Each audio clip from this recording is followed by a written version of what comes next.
If there's ever a course to test every club in the bag, it's Oakmont, a par 70 layout that will tip out at 7,372 yards and features POA greens, bent and POA fairways, and Kentucky bluegrass rough. The Founds were good players, and they were adamant to protect that golf course, said Gil Hans, who led the 2023 renovation of the course. It is unapologetically difficult, and that is what they wanted.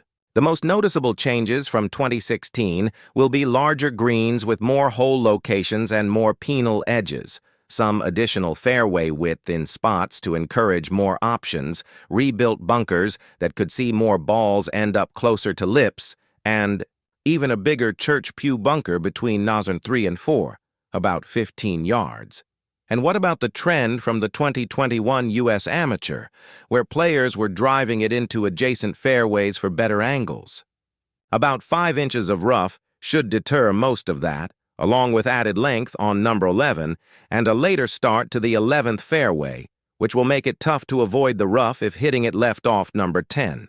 Statistically, it's hard to go wrong with total strokes gained. But diving deeper into the metrics, look for players who hit fairways. Length shouldn't be a prerequisite, though if you're long and straight, you'll do well anywhere.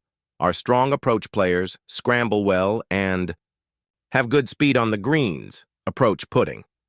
Guys also always have a ton of meaningful putts, usually for par or worse, between 4-8 feet at U.S. Opens. My model also uses a fair bit of gut feelings, too. Scotty Scheffler will be the pre-championship favorite for good reason. But what about everyone else? Let's rank them all. Currently, the 156-player field is at 150 players, with Matthew Jordan replacing the injured Sahith Theegala on Friday. The additions will be made Sunday evening, likely all from the alternate list.